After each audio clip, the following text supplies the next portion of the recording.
Eu chamo agora Vitor Hugo Lazareschi, da APINE. Bom dia a todos. Obrigado, ANEEL, por permitir essa oportunidade, mais uma vez, de contribuir com o avanço no setor. Senhor superintendente, membros da mesa, obrigado. Bom, eu venho aqui em nome da APINE para apresentar algumas das nossas percepções dos associados da APINE com relação à audiência 67.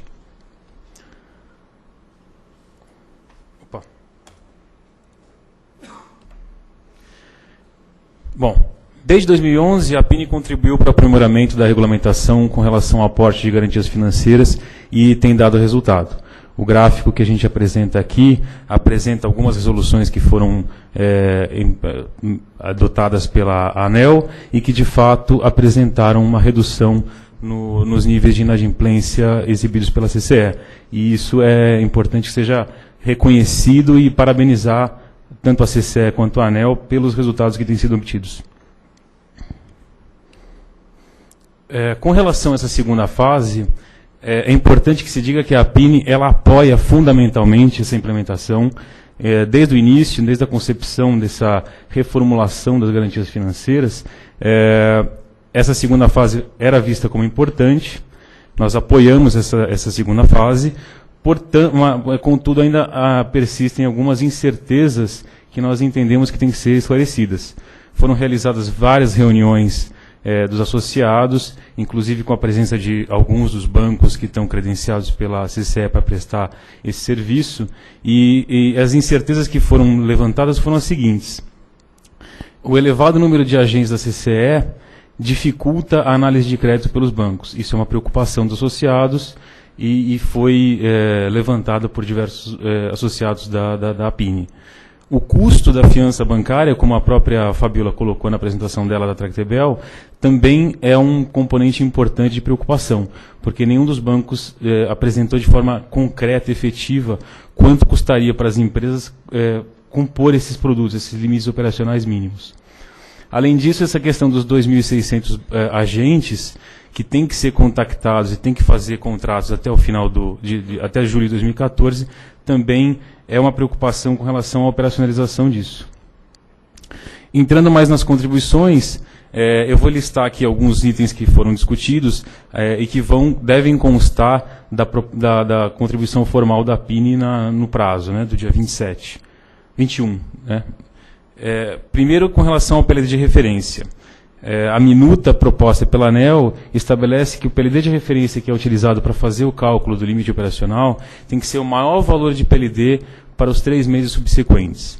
A gente entende que essa referência é excessiva. Você não precisa entrar no maior valor. Você poderia fazer um valor médio de PLD, calculado para esses mesmos 3 meses, e que considerasse ainda as operações, o PLD médio de todos os supermercados e todos os patamares de carga. Isso na minuta não está contemplado, e é importante que seja, pelo menos, esclarecido qual seria o PLD que seria utilizado.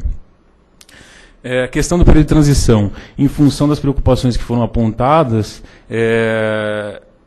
com relação à operacionalização e à constituição dos produtos, nós estamos propondo um período de transição que a minuta hoje não prevê, mas que seria de pelo menos 6 meses, ainda não estamos fechando esse período, mas que deve ser pelo menos 6 meses, onde nesse período de transição seria permitido um depósito ex ante de ativos financeiros com liquidez, junto ao agente custodiante, para cobrir a operação dos mesmos 3 meses que a ideia original se propõe a fazer.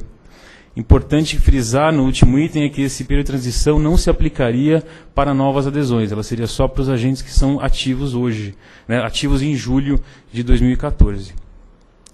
Outro ponto é com relação ao cálculo do limite operacional mínimo inicial, o V0, o momento zero, como é que eu calculo o primeiro limite operacional. A minuta coloca para o produtor independente, que é o foco da APINE, a soma de um somatório de 5% da garantia física publicada dos ativos de geração. E aí a proposta da APINE é reduzir esse valor de 5% para 3%, até porque você na proposta prevê uma revisão extraordinária a qualquer tempo do limite operacional, então não precisa ser 5%.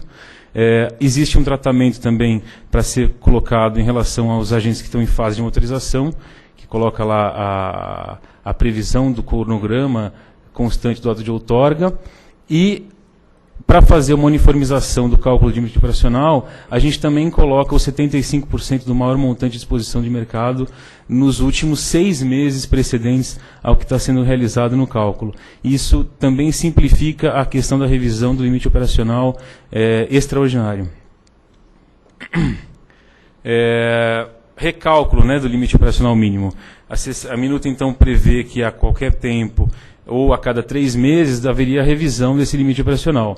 A gente está dizendo que não, pode ser 6 meses, 3 meses é um período muito curto, gera uma burocracia desnecessária, a necessidade de eu rever uma negociação com o banco num período curto, e aí, extraordinariamente, a qualquer tempo, você também teria a possibilidade de fazer essa revisão. Disposições finais, a gente coloca também que a questão do rateio dos débitos residuais, no caso de um desligamento, ele poderia excluir a parte uniforme dos votos dos agentes, correspondente a 5% da totalidade, de forma a não onerar excessivamente aquele agente com pouca representatividade. O pequeno consumidor especial ou consumidor livre, ele não precisaria, para fazer o rateio, participar com a parte uniforme. Outro ponto também é a CCE atentar, quando for desenvolver os PDCs relativos a essa segunda fase, aos prazos necessários para você fazer uma negociação com o banco na negociação de garantias financeiras complementares. E um outro ponto, por último, importantíssimo, é a questão do comercializador varejista, que seria muito importante que fosse concluído para reduzir ou mitigar a questão dos 2.600 agentes. É isso.